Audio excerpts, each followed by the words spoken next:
더 많습니다. 근데 어느 정도 새롭게 좀 정비하고 그런 부분들이 있다 정도만 죄송하지만 드리겠습니다. 네. 네, 이유진 기자님. 네.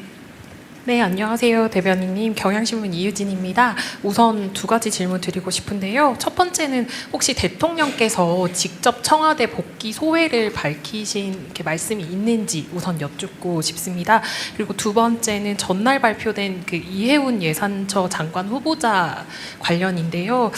특히 이제 이 후보자가 윤석열 대통령 계엄을 옹호했고 탄핵 반대 집회에 참석했다는 이력으로 이제 여권에서도 지금 비판 목소리가 나오고 있어서 혹시 이 부분에 대해서 청와대에서는 어떻게 보고 계신지 궁금합니다. 네, 첫 번째는 직접 소회를 밝히시지는 따로 않았습니다. 네, 그리고 두 번째 이해운 계획예산처 장관 후보자 같은 경우는 이런 말씀을 좀 하셨는데요. 서로 같은 생각을 가진 사람들만 정부를 구성한다기보다 서로 다른 생각을 가진 사람일지언정 언제나 여러 번 말씀하셨다시피 좀 격렬한 토론을 통해서 그 차이와 그리고 견해에 있어서 접점을 만들어 가는 것이고, 그 접점을 만들어 가는 과정 자체가 새로운 정책과 좀 더 합리적인 정책을 만들어가는 그런 지점이 될 수 있다라고 말을 했고, 그리고 과거에 좀 용납할 수 없었던 내란이나 혹은 이런 부분에 대한 발언에 대해서는 본인이 직접 좀 더 충분히 소명해야 되고, 그 부분에 있어서 단절의 의사를 좀 더 표명해야 되는 게 맞는 것이 아닌가. 이건 정확한 워딩은 아닙니다만 그런 부분에 있어서는 조금 더 이해운 후보자의 좀 명확한 입장 표명이 필요하지 않을까라는 이야기가 좀 없지 않아 있었습니다.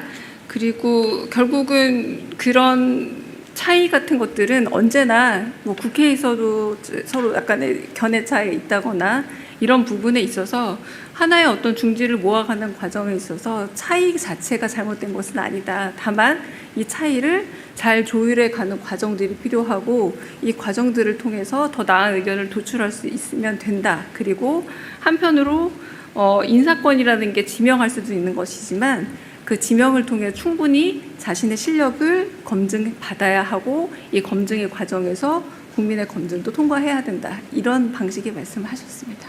네. 네.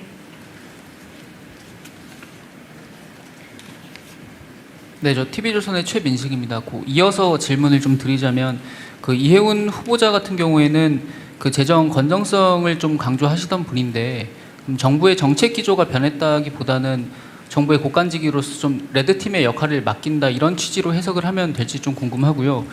그리고 오늘 아침 차담회에서도 환율 문제에 대해서도 좀 보고받고 대책을 논의하신 게 있으신지 궁금합니다. 네. 제가 조금 전에 들었던 말과 같은 말을 반복하게 될 수밖에 없는데요. 그러니까 서로 같은 의견뿐만 아니라 서로 다른 의견을 가진 정부의 구성에 있어서 같은 의견만을 가진 사람들만으로 내각은 구성되는 것은 아니다. 그러나 결국은 대통령의 의지와 국정 철학에 있어서 가장 잘 반영할 수 있고, 그런 부분에서 합리적인 설득이 필요한 부분이 바로 내각의 구성 아니겠냐, 이런 말씀들을 하셨습니다. 그래서 다른 생각이 중요한 것이 아니라 그런 부분에 있어서 얼마나 설득을 하고 서로 토론을 해가면서 더 나은 합리적인 안을 도출할 수 있느냐, 이 과정이 더 중요하다는 말씀을 하셨고요. 환율 관련된 문제는 오늘 아침에 특별히 의제에 올라오진 않았습니다. 네.